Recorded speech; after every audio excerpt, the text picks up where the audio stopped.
कल्याणी सुतटीवास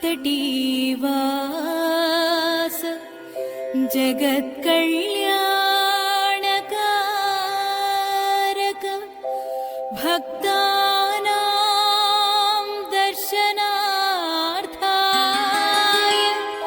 पञ्चदेवस्थले स्थित मङ्गलं देवदेवाय मङ्गलं ज्ञानदायिने मङ्गलं झुञ्झुनूवास गङ्गारामाय मङ्गलम्।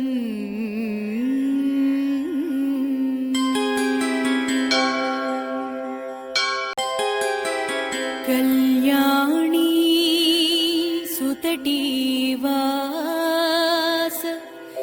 जगत्कल्याणकारक